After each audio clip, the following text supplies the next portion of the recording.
The neighbors called him a monster. The mailman refused to come to the door.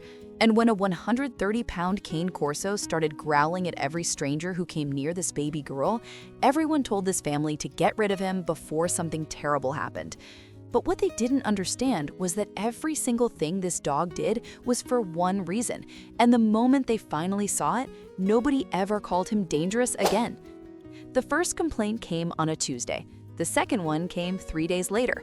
By the end of the month, the Homeowners Association had sent a formal letter demanding that the Williams family remove their dog from the neighborhood or face legal action. The reason, a 130-pound Cane Corso named Onyx that multiple residents described as aggressive, intimidating, and a danger to the community. What none of them knew was that Onyx had never growled at a single person for no reason. Every sound he made, every stance he took, every time he positioned his massive black body between a stranger and the front door, he was doing exactly what he was born to do. He was protecting a 7-month-old baby girl named Naya, and he would not apologize for it. Marcus and Tanya Williams had brought Onyx home as a puppy 3 years before Naya was born. He was the runt of his litter, the smallest Cane Corso the breeder had ever produced, which turned out to be a relative term because by his second birthday, he weighed 130 pounds and had a head the size of a cantaloupe. He was gentle with Marcus and Tanya. He slept at the foot of their bed. He was afraid of thunderstorms. He once spent 20 minutes trying to befriend a butterfly in the backyard. But the moment a stranger approached the property, something switched. His posture changed, his eyes locked, and a low rumble would rise from his chest that most people heard as a threat. It wasn't a threat, it was a promise. I'm watching, I'm here, and you will not get past me.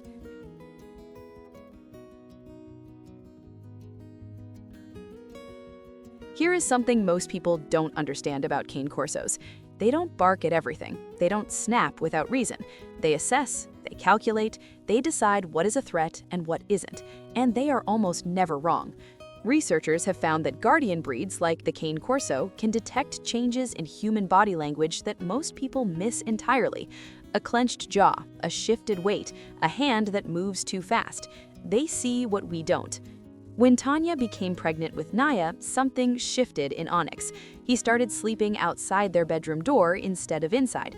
He followed Tanya from room to room, always positioning himself between her and the nearest exit.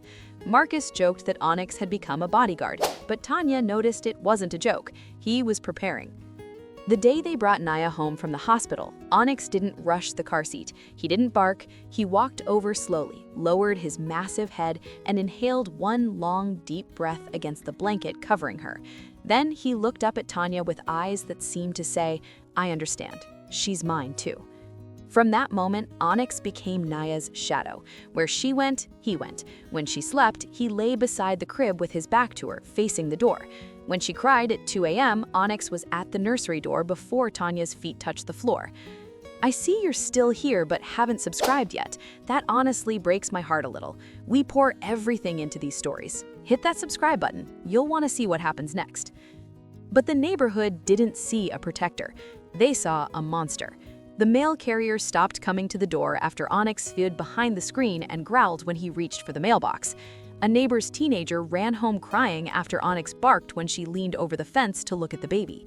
The HOA letter arrived on a Friday. It gave them 30 days.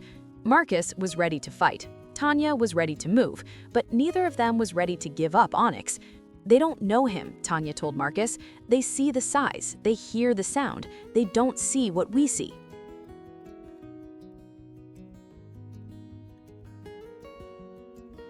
What they saw was a 130-pound dog who let a 7-month-old baby grab fistfuls of his wrinkled face and pull without flinching.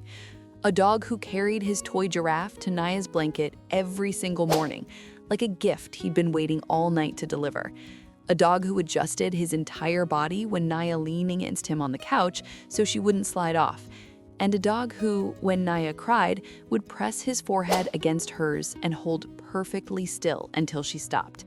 No training taught him that. He just knew. Stories like these are exactly why we do what we do. If this is making you feel something, you're not alone. And then came the afternoon that silenced every single critic in that neighborhood. Tanya was folding laundry in the next room. Naya was sitting on the couch, propped up with pillows, playing with a stuffed elephant. The couch was only 2 feet off the ground, but for a baby who had just started sitting up on her own, 2 feet might as well be 20. Naya leaned forward to reach the elephant. The pillows shifted, and in a split second, she was sliding off the edge head first. Onyx was 4 feet away, lying on the floor by the coffee table, but before Naya's head cleared the cushion, he was already there. He didn't jump, he didn't bark, he simply slid his entire body beneath her like a living mattress. Naya landed on 130 pounds of warm, black muscle instead of a hardwood floor. She blinked twice, grabbed his ear, and went right back to playing with her elephant like nothing had happened. Tanya saw the last 3 seconds on the baby monitor. She replayed it 11 times. Then she sat on the kitchen floor and cried, not because something went wrong, because something went so right. She posted the clip to the neighborhood group chat with one sentence: "This is the dangerous dog you want us to get rid of." 47 people saw the video that night. The HOA letter was officially withdrawn the next morning. The mail carrier started leaving treats by the front door, and the teenager who had been scared of Onyx knocked on their door and asked if she could pet him. He let her, then he licked her hand once and walked back to his spot next to Naya.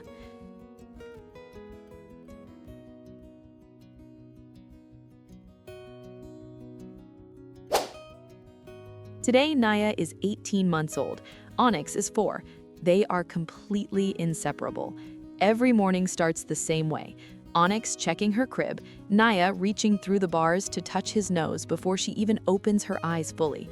Every evening ends the same way. 2 shapes on the couch, one enormous and one tiny, leaning against each other like the world only makes sense when they're together. The neighbors don't cross the street anymore. They stop and wave. Some even ask how Onyx is doing by name. And Tanya just smiles, because the dog they wanted gone is the reason her daughter has never once hit the ground. Because being a guardian doesn't mean being aggressive. Onyx never attacked anyone. He never bit, he never snapped. He just showed up every single time and put himself between his baby and whatever the world tried to throw at her. That's not dangerous. That's love with a purpose. And if you're thinking about bringing a dog into your life, remember this: the ones who look the scariest are often the ones who love the hardest. Would you trust a 130-pound Cane Corso to protect your baby, or would you listen to the neighbors? Tell me in the comments.